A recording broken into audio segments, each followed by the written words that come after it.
हमारा ये चैनल किसी भी भूत प्रेत अंधविश्वास को बढ़ावा नहीं देता। नमस्कार दोस्तों, आप लोगों का फिर से स्वागत करते हैं एनिमेशन अनटोल्ड में। आज की कहानी में हम लोग बात करने वाले हैं एक रहस्यमय कुएं की, जो वक्त के साथ लोगों को दिखना तो बंद हो गया, मगर उस कुएं में वो आत्मा अभी भी लोगों को तंग करती है।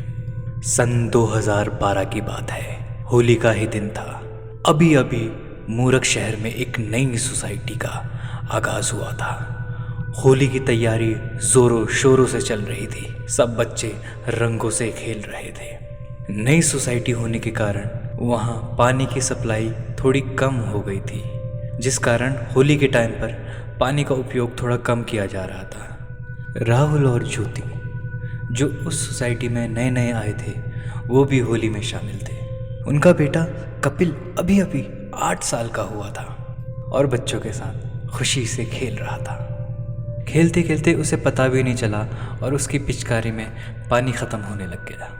तो उसने काफ़ी ढूंढा, मगर पानी उसे कहीं नहीं मिला। वहीं कपिल की नज़र पास के एक कुएं में पड़ी, जो बिल्डिंग छोड़ के थोड़ी दूर पर ही था, और कपिल वहां को निकल पड़ा। कुएं के पास जाते ही कपिल को लाल रंग का पानी दिखा तो कपिल बहुत खुश हो गया और उसने सोचा कि ये होली के लिए ही बनाया है शायद पानी, इसीलिए वो पिचकारी से ये पानी भरने लग गया।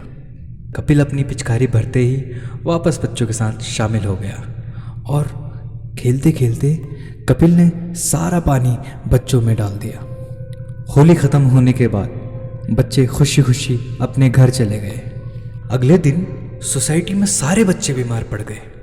सबको एक सी ही बीमारी हो गई थी। तेज बुखार हो रहा था सबको और उल्टियां भी आ रही थी। बच्चों के माँ बाप ने सोचा शायद होली की थकान और पानी में खेलने की वजह से बच्चे बीमार पड़ गए हैं। 4 से 5 दिन हो गए थे, मगर बच्चों का ठीक होना नामुमकिन सा लग रहा था। उन्होंने डॉक्टर को भी दिखाया, मगर कुछ फ़ायदा नहीं हो रहा था।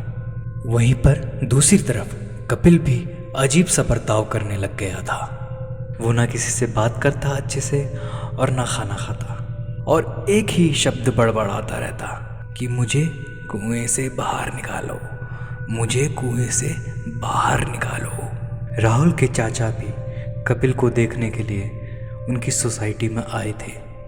राहुल के चाचा उन्हें बोले कि ये कोई मामूली बुखार नहीं है, ऐसा बर्ताव करना बहुत अलग बात है।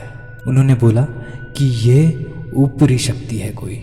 तो उन्होंने बताया कि इसकी शुद्धि करानी पड़ेगी किसी पंडित से, और जल्दी ही इसकी शुद्धि करानी पड़ेगी, नहीं तो ये आत्मा कपिल पर हावी हो जाएगी। फिर क्या था, राहुल और ज्योति ने कपिल को राम मंदिर ले जाने की सोची।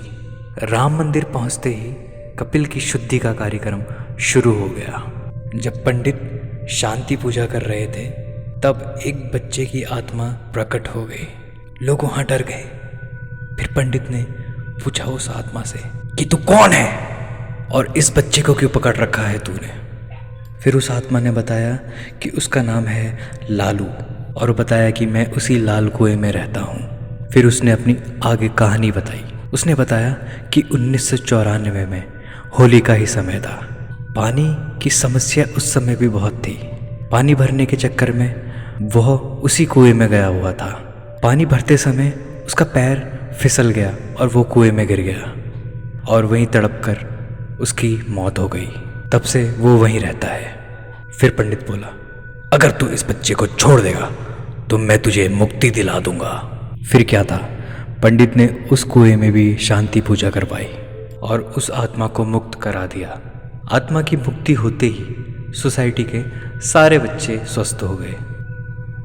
तो दोस्तों, आप लोगों को पता चला कि सारी आत्माएं बुरी नहीं होती, और कुछ आत्माएं अपनी आज़ादी का रास्ता ढूंढने के लिए ये कदम निकाल लेती हैं। बाकी आप लोग हमें कमेंट सेक्शन में बताइए कि ये कहानी आपको कैसी लगी। तब तक के लिए इस चैनल को लाइक करिए, सब्सक्राइब करिए, और मिलते हैं आपसे नेक्स्ट वीडियो में। शुक्रिया।